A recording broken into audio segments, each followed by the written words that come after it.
Welcome back. ये video में हम देखेंगे पाइथन फंक्शंस। पिछले वीडियो में हमने देखा था control structures, right. Functions functions होते क्या है?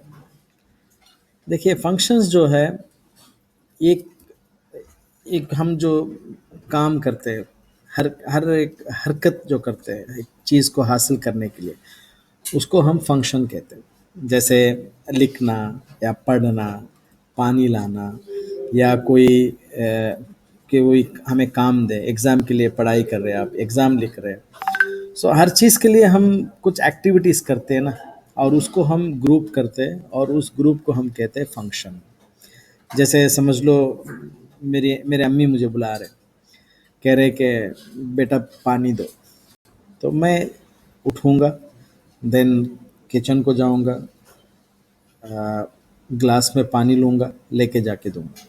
ये हो गया एक फंक्शन, पानी लाना एक फंक्शन।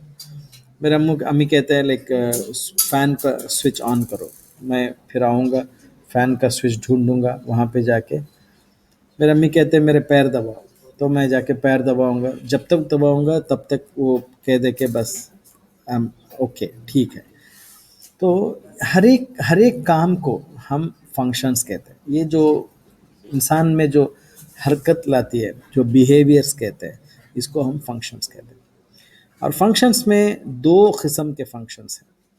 पहला फंक्शन ये है कि जो वॉइड है। वॉइड का मतलब ये है कि जवाब नहीं देने वाला फंक्शन। उस फंक्शन को अगर कॉल करोगे तो उससे कोई जवाब नहीं आने वाला आपको, सिर्फ फंक्शन रन होगा। जैसे मेरे अम्मी कहते हैं फ़ैन ऑन करो, मैं जाऊँगा फ़ैन ऑन करके चले जाऊँगा। ये हो गया एक फंक्शन, इसको वॉइड फंक्शन कहते हैं। या मेरी अम्मी कहती है बेटा टाइम क्या है, तो अभी मुझे सिर्फ टाइम देख के नहीं जाना, टाइम देख के मुझे बताना है, हाँ 10:30 हो गए, 10:25 हो गए, 10:25 हो गया, मुझे कहना है। तो इसको बोलते हैं रिटर्नेबल। एक हो गया वॉइड फंक्शन, दूसरा है रिटर्नेबल फंक्शन। वॉइड फंक्शन में आप कुछ रिटर्न नहीं करोगे, रिटर्नेबल फंक्शन में आप कुछ रिटर्न करोगे।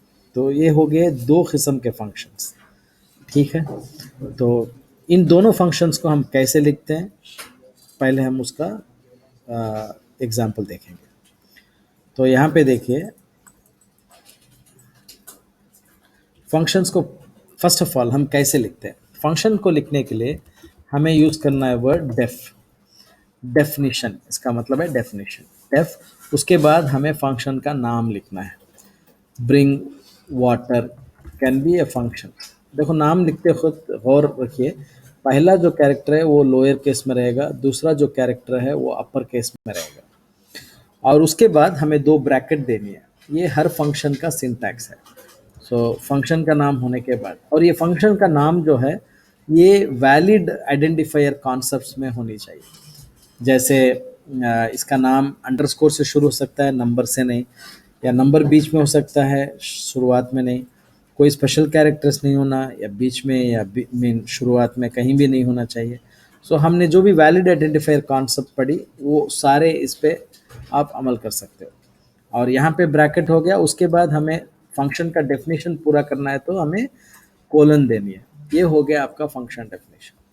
और जो भी आपको प्रोग्राम लिखनी है उस प्रोग्राम को इसके अंदर लिखनी है, इस फंक्शन के हित में। तो कैसे, उसको 5 स्पेस इंडेंटेशन दे के आपको लिखनी हो, और यहाँ पे कुछ भी लिख लो, फाइन। कितने जितने लाइन्स चाहिए उतने लाइन्स भी लिख लो, fine. Bring water method called मैं लिखता हूँ, ओके। तो ये हो गया आपका बेसिक फंक्शन, जो कुछ रिटर्न नहीं कर रहा है, सिर्फ आपको एग्जीक्यूट कर रहा है। अगर इस फंक्शन को मुझे चलानी है, एग्जीक्यूट करनी है, तो मुझे सिर्फ ब्रिंग वाटर ऐसे लिखना है, ये फंक्शन रन हो जाएगा। ये देखो, ये रन हो जाएगा, सही है, फाइन, ये रन हो जाएगा। यही है व्हाट इज़ अ फंक्शन, और इस फंक्शन को कैसे लिखता है। ये फंक्शन क्या है, ग्रुप ऑफ स्टेटमेंट्स, एक से ज़्यादा स्टेटमेंट्स को ग्रुप करके एक कोड आप बना रहे हो, उसको हम फंक्शन कहते हैं। फंक्शन हमेशा से शुरू होता, नाम शुरू होता है डेफ के साथ, डेफ, उसके बाद फंक्शन का नाम, और पैरामीटर्स बाद में आएंगे। उसके बाद अंदर आप कुछ भी लिख सकते हो। और ये कोलन जो है ये एंड ऑफ द फंक्शन है, और इसी के साथ फंक्शन का डेफिनेशन ख़त्म होता है। और उसके बाद आप जो भी चाहो उस फंक्शन के अंदर आप कोड लिख सकते हो। सही है, फाइन। ये हो गया वॉइड फंक्शन, इसमें कुछ रिटर्न नहीं हो रहा है, सिर्फ ये कॉल हो रहा है। अच्छा, वॉइड फंक्शन में रिटर्नेबल फंक्शन कैसे होता है? वो भी सेम ऐसे ही, बट उसके अंदर एक रिटर्न स्टेटमेंट होता है। जैसा ऐसे हो सकता है, डेफ व्हाट इज द टाइम। अब मम्मी पूछ रहे हैं व्हाट इज द टाइम, तो मैं आप टाइम बताऊं, रिटर्न फाइन 10:30, ऐसे क्या। तो अभी क्या है, I can bring that. So S T R equal to fine what is the time. तो अभी करूँगा तो एस टी आर में वो 10:30 आ जाएगा। अभी मैं चाहूँ तो उसको प्रिंट कर सकता हूँ, print now the time is, ऐसे करके okay S T are print कर दूँ तो वो मिल के आएगा मुझे। देखो, नाउ द टाइम इज 10:30। सो इन दोनों में क्या फ़र्क है, ये वाला वॉइड मेथड है, ये वाला रिटर्नेबल मेथड है। इसमें रिटर्न कुछ नहीं हो रहा है, इसमें रिटर्न हो रहा है। और दूसरी चीज़, आप चाहो तो बहुत सारे रिटर्न लिख सकते हो, बट एक ही रिटर्न हो सकता है। रिटर्न स्टेटमेंट एक से ज़्यादा हो सकते हैं, बट कोई एक ही रिटर्न होगा आपको।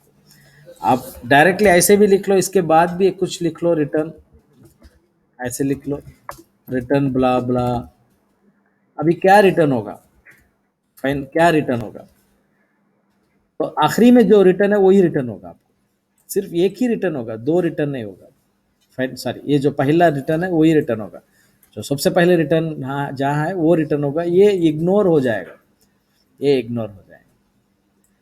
सिर्फ वैसे ही नहीं, आप चाहो तो कुछ भी लिख सकते हो, नम equal to let's say 10, fine if num is equal to 10, fine return 10:30, ऐसे लिख सकते हो। और एल्स रिटर्न फाइन 11:30। दो रिटर्न हो सकते हैं, बट यहाँ भी सिर्फ एक ही रिटर्न होगा ना, या ये रिटर्न होगा या ये रिटर्न होगा बस। अभी 10 है तो 10:30 रिटर्न होगा, समझ लो। अभी 11 है तो क्या हो जाएगा, इधर एल्स पार्ट रिटर्न होगा, 11:30 रिटर्न होगा। या कुछ भी दे दो इधर, कुछ भी दे दो, कुछ भी दे दो, 11:30 रिटर्न होगा, क्योंकि एल्स पार्ट जाना है। सो कहने का मतलब ये है कि आप रिटर्न स्टेटमेंट जितने भी चाहो उतने लिख सकते हो, जितने भी चाहो उतने रिटर्न स्टेटमेंट लिख सकते हो, बट एक ही एक रिटर्न होगा, सब रिटर्न ही होगा। Getting it, fine. अगर अगर विदाउट कंडीशन आप दो रिटर्न स्टेटमेंट दो दोगे तो पहला वाला रिटर्न होगा, दूसरा वाला रिटर्न नहीं। सो ये हो गया आपके दो किस्म के मेथड्स, एक हो गया रिटर्नेबल मेथड, दूसरा हो गया वॉइड मेथड। इसको कहता है वॉइड। वॉइड कीवर्ड की जरूरत नहीं है, अगर आप रिटर्न नहीं दोगे तो बाय डिफॉल्ट वो वॉइड ही है। ओके, सी, ठीक है। नेक्स्ट, फंक्शंस में पैरामीटर्स भी आप देख सकते हो आप चाहो तो। कैसे? फॉर एग्जांपल, अगर मैं डेफ फाइन एक्सेप्ट मनी कुछ भी लिख सकता हूँ, यहाँ पे आप पैरामीटर दे सकते हो, एक दे सकते हो या दो दे सकते हो, या जितने चाहे आप उतने दे सकते हो। सो ये इसको कहते हैं पैरामीटर। और यहाँ पे उसको हम कुछ भी कर सकते हैं, समझ लो मैं प्रिंट कर रहा हूँ इसको, चाहो तो लॉजिक लिख सकता हूँ। अगर मुझे पास करनी है तो यहाँ पे हम आर्ग्यूमेंट पास करेंगे, तो 100 पास करूँगा तो उधर वो प्रिंट होगा 100, क्योंकि हम पास कर रहे हैं। सो इसको कहते हैं आर्ग्यूमेंट, इसको कहते हैं पैरामीटर। कितने सारे पैरामीटर्स लिख सकते हैं हम, आप जितने चाहो उतने कर सकते हो। फॉर एग्जांपल यहाँ पे एक और लिख लो, और यहाँ पे ऐसे भी पास कर लो। आप एक लिस्ट पास कर रहे हो, और उस लिस्ट को चाहो तो आप for in fine for I in M N fine ऐसे भी कर लो। चाहो तो आप सिंगल वैल्यू पास करो, या कोई लिस्ट पास कर लो, या टपल पास कर लो, सेट पास कर लो, डिक्शनरी पास कर लो, आपकी मर्जी, जो पास करना चाहते हो पास कर लो। सो पैरामीटर्स हेट्रोजीनस भी हो सकते हैं। यहाँ पे आप एक्स पास कर लो और यहाँ चाहो तो आप कुछ स्ट्रिंग पास कर लो और इसके बाद आपको लिखना हो तो लिख लो इसको, तो पूरा प्रिंट हो गया। मैं तो प्रिंट कर रहा हूँ, आप चाहो तो कुछ भी कर सकते हो उस पर। सो प्राइमरली आप कर क्या रहे हो इधर, यहाँ पे एक मेथड डिक्लेयर किया, फंक्शन डिक्लेयर किया। मेथड या फंक्शन कोई भी कुछ भी कह सकते हैं आप। इन पाइथन फंक्शन कहता है बट मामूल लैंग्वेज मेथड्स है, बिहेवियर्स भी कह सकते हैं। सो यहाँ पे हमने पैरामीटर्स डिक्लेयर किए और उन पैरामीटर्स को हम पास कर रहे हैं इधर, और ये हो गया different different types of parameters. सही है। अच्छा, एक और चीज, अगर आप चाहो तो यहाँ पे डिफॉल्ट वैल्यूज भी दे सकते हो। डिफॉल्ट वैल्यू दूसरा फंक्शन लिखता हूं मैं, अगर चाहो तो पैरामीटर्स में डिफॉल्ट वैल्यूज, जैसा for example def fine except fine def, something like this. X equal to 10 बोल सकते हैं आप, वाई इक्वल टू फाइन, ये हो गया डिफॉल्ट। अगर आप सप्लाई नहीं करोगे तो ये डिफॉल्ट ले लेगा अपने आप में। सो यहाँ पे हम प्रिंट एक्स कर रहे हैं और वाई भी कर रहा हूँ मैं प्रिंट। अच्छा, अभी समझो मैं इस मेथड को कॉल कर रहा हूँ, मैं एक्सेप्ट डेफ, मैंने कुछ पैरामीटर पास ही नहीं की, तो क्या ये कॉल करेगा? हाँ, अभी भी कॉल करेगा, क्योंकि यहाँ पे हमने ऑलरेडी वैल्यूज को दे दिया है। जैसे समझ लो आप रेलवे स्टेशन जा रहे हो टिकट बुक करने के लिए, आपके पास पैसा नहीं है, मैंने पैसा ऑलरेडी वहाँ पे उस रेलवे क्लर्क को मैंने उसके अकाउंट में जमा कर दिया, आपको सिर्फ जाना है टिकट लेके आना है बस। तो अगर मैं जमा नहीं करता डिफॉल्ट तो आपको पैसा लेके जाना पड़ेगा। तो अभी ऐसा है कि ऑलरेडी जमा कर दी हमने, अभी सिर्फ आपको मेथड कॉल करनी है, बस कॉल हो गई। सही है। सो ये हो गया आपका default method with default parameters. अच्छा ठीक है, अभी इसमें एक और चीज़ है आपको समझना है, फंक्शंस में क्या हम ओवरलोडिंग कर सकते हैं? ओवरलोडिंग का मतलब यह है कि एक ही फंक्शन को फाइन एक ही नाम को दो बार यूज कर सकते हैं। अब पाइथन में थोड़े रेस्ट्रिक्शंस है, अब एक फंक्शन पे एक एक नाम पे एक ही फंक्शन कर सकते हो आप, दो फंक्शन बना नहीं सकते। इसमें क्या है, दूसरे लैंग्वेजेस में जैसा C plus plus Java which are object oriented है, वहाँ पे ओवरलोडिंग पॉसिबल है, तो वो भी देख लेते हैं। ये देखो फॉर एग्जांपल ये हो गया, ठीक है। सो आप पैरामीटर पास कर लिया, डेफिनेट मीन ये भी डिफॉल्टली पास हो गया। अगला मैं इसको डिलीट कर देता हूँ, ये देखो डेफ मेट, अगर समझ लो मैंने ऐसा दे दिया fine print met without parameter, क्या मैं सेम आईसी को एक और मेथड डिक्लेयर कर सकता हूँ क्या? अब नदर मेथड विदाउट पैरामीटर, अगर मैं ऐसे करता हूँ तो मैं मेट कॉल करता हूँ, तो कौन सा मेट कॉल होगा, ये कॉल होगा या ये कॉल होगा? अब देखो fine another method without parameter call हो रहा है, इसका मतलब ये पहला वाले को उसने इग्नोर कर दिया, इस पहले वाले को उसने इग्नोर कर दिया। पाइथन वर्क कैसे करता है, स्टैक जैसा वर्क करता है। स्टैक मतलब एक गन्नी बैग जैसे है, जैसे एक थैला, थैले में आप जो भी डालोगे तो लास्ट जो डाले आपने वो पहले बार आएगा, तो पहला ऊपर वाला मेथड को डाला, अगला दूसरा मेथड मेट डाली, सो जब मेट कॉल करोगे तो ऊपर वाला आएगा, नीचे वाला कभी नहीं आएगा। सो ये जो लिखा हमने ये बेकार हो गया, तो इसका मतलब वो काम ही नहीं कर रहा है, इसका मतलब वो काम ही नहीं कर रहा, समझ रहे आप? सो यहाँ पे ओवरलोडिंग कॉन्सेप्ट ही नहीं है, ओवरलोडिंग कॉन्सेप्ट ही नहीं। अच्छा, क्या हम इसको डिफरेंट पैरामीटर दे सकते हैं क्या? समझ लो मैंने दूसरा पैरामीटर दे दिया इधर, अब ये कॉल करने से तो यही रेफर होगा, अगर मैं मेट ऑफ 10 कॉल करता हूँ तो ये रेफर होगा। सही है कि नहीं? विदाउट पैरामीटर है ये विद पैरामीटर, क्या ये हो सकता है क्या? देखो ये मेथड मेथड का नाम सेम है, अगर कुछ नहीं दोगे तो प्रॉब्लम नहीं देगा, आखिरी वाला काम करेगा, बट आप पैरामीटर डिक्लेयर करोगे तो चिल्लाएगा, वो चिल्लाएगा। चिल्ला रहा है। वो बोल रहा है यहाँ पे तूने तो मेट कॉल कर दिया बट वैल्यू किधर है, दूसरा वाला वैल्यू मांग रहा है ना, दूसरा वाला वैल्यू मांग रहा है। सो वैल्यू जब नहीं पास करोगे तो ऑब्वियसली चिल्लाएगा। सो इसका मतलब कंक्लूशन ये हुआ कि पाइथन मेथड ओवरलोडिंग सपोर्ट नहीं करता। एक मेथड को आप डिफरेंट डिफरेंट पैरामीटर्स रख के आप डिक्लेयर कर नहीं सकते, नहीं कर सकते। तो इस कॉन्सेप्ट को क्या कहते हैं हम, method overloading. Got it guys, is a clear, समझ में आ रहा है। नेक्स्ट एक और चीज इंपॉर्टेंट है, वेयर आर्क्स। जो वेयर आर्क्स जो है उसको पूरा पूरा नाम है वेरिएबल आर्ग्यूमेंट्स। इसका मतलब क्या है, वेरिएबल आर्ग्यूमेंट्स का मतलब यह है कि आप चाहो तो एक आर्ग्यूमेंट के बदले में बहुत सारे आर्ग्यूमेंट्स पास कर सकते हो, बट उसके लिए बहुत सारे पैरामीटर्स भी डिक्लेयर करनी पड़ेगी। फॉर एग्जांपल यहाँ पे समझ लो मेट है मेरे पास, एक्स कमा वाई कमा जेड मैंने दी रखी है।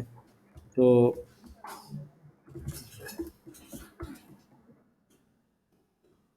अगर मैंने 3 दिया है तो मैं 3 वैल्यूज को पास कर सकता हूँ, 3 वैल्यूज को पास कर सकता हूँ। तो ये काम करेगा। बट समझ लो मैं एक और 2 और 3 और वैल्यूज को पास कर रहा हूँ, तो क्या ये एक्सेप्ट करेगा? तो चांस ही नहीं, क्योंकि मैंने 3 ही दिए है तो सिर्फ 3 पैरामीटर्स ही एक्सेप्ट करेगा। सो बाकी 3 आर्ग्यूमेंट जो मैंने सप्लाई किया बोलेगा बाप तो 6 दे रहा है, लेकिन वहाँ पे सिर्फ 3 एक्सेप्ट करेगा, तो कैसे ये लेगा? तो ये हो गया आपका, I mean it's a problem right, it's a problem. तो इसको सॉल्व कैसे करेंगे? एक सॉल्यूशन है कि आप चाहो तो इधर ये और भी और भी 3 डिक्लेयर कर लो, बट कल के दिन एक और पैरामीटर मैंने एक और आर्ग्यूमेंट ऐड किया तो फेल हो जाएगा। तो इसका सॉल्यूशन है स्टार एन। इसको कहते हैं वेरिएबल आर्ग्यूमेंट्स। अगर आप स्टार एन डिक्लेयर करोगे तो समझ लो जितने आर्ग्यूमेंट्स चाहते हो उतने आर्ग्यूमेंट्स आप सप्लाई कर सकते हो, सारे आर्ग्यूमेंट्स को एक्सेप्ट करने का।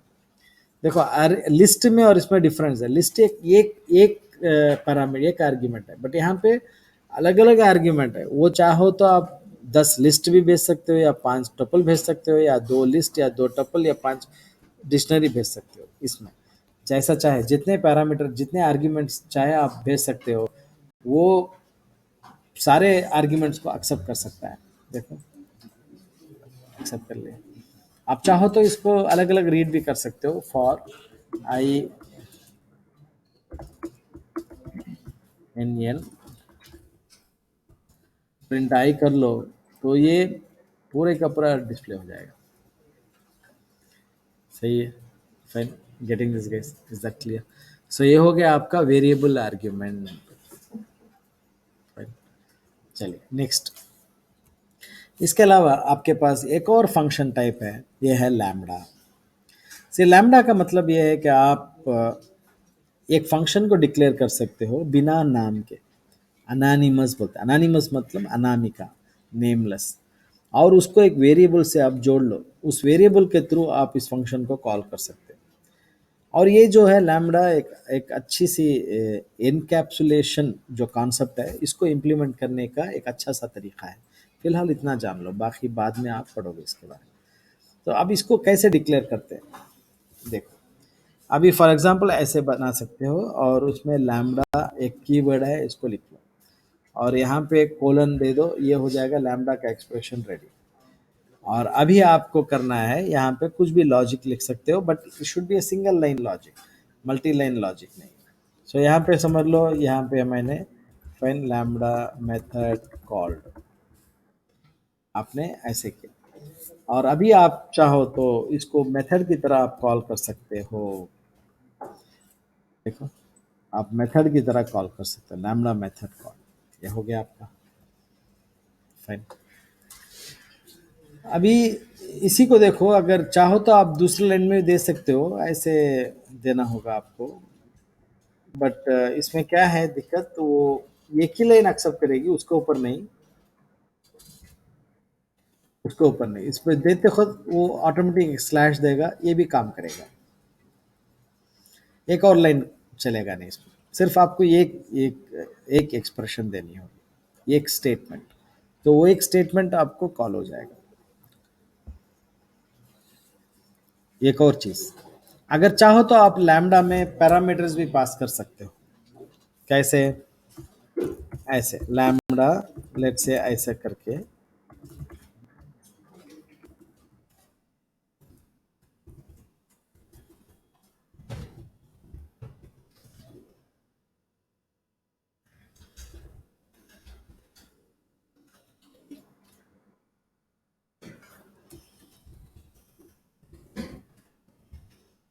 ऐसे देखते हैं।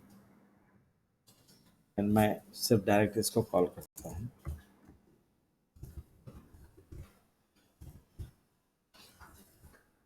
काफी है फिलहाल अभी का।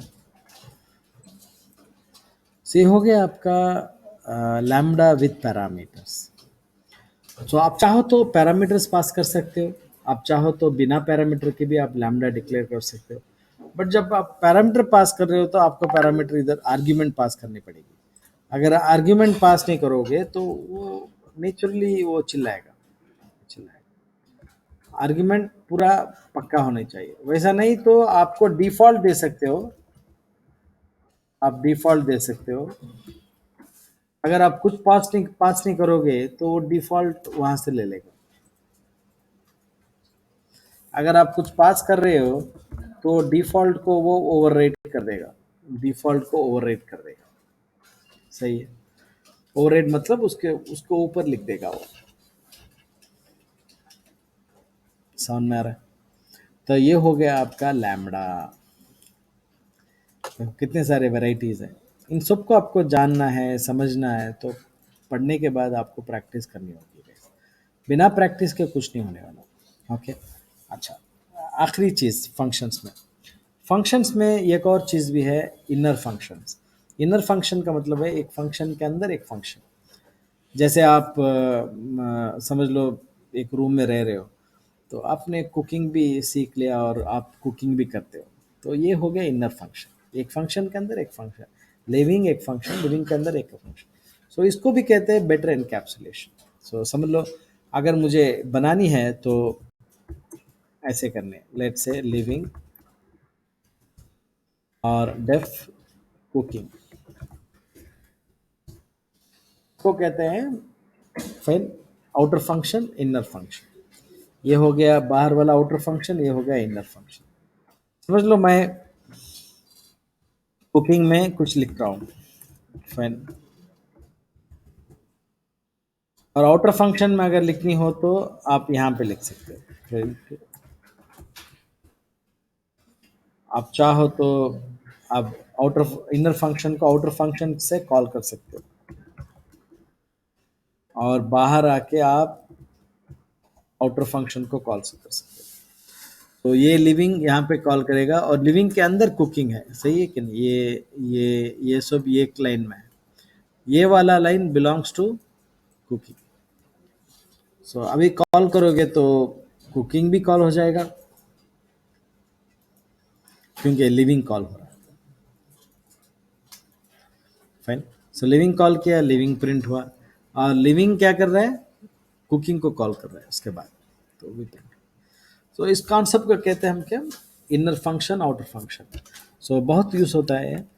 अभी नेक्स्ट टू नेक्स्ट हम इसके ऊपर एक्सपेरिमेंट करेंगे, देखेंगे कैसे और रूल्स क्या होते हैं इसके, कैसे काम करता है। ओके। सो फंक्शंस हमने इस वीडियो में सीखा। देखो भाई, फंक्शंस एक बिहेवियर होता है, काम होता है। उसमें वॉइड फंक्शन होता है, रिटर्नेबल फंक्शन होता है, और दूसरा पैरामीट्रिक फंक्शन होता है, और तीसरा चौथा आर्ग्यूमेंट डिफ़ॉल्ट वैल्यूज़ देके भी आप पैरामीटर्स को आप क्रिएट कर सकते हो। ये चौथा हो गया पैरामीट्रिक में डिफ़ॉल्ट फंक्शन। और पांचवा हो गया आपका वेरिएबल आर्ग्यूमेंट्स। सो एक से ज़्यादा आर्ग्यूमेंट्स आप पास कर सकते हो। छठवां हो गया लैम्बडा। सो बिना अनोनिमस फंक्शन है, बिना कोई नाम के आप एक वेरिएबल को एक फंक्शन अलोकेट कर सकते हो, विथ और विदाउट पैरामीटर। सो सातवां हो गया ये इनर फंक्शन, आउटर फंक्शन। सो इनर फंक्शन एक फंक्शन के अंदर एक फंक्शन है, तो उस फंक्शन को हम कहते हैं inner function. Got it guys? Is that clear? चलिए, सो अगले सेशन में हम इस इनर फंक्शन, आउटर फंक्शन और वेरिएबल स्कोपिंग के बारे में हम पढ़ेंगे। Thank you.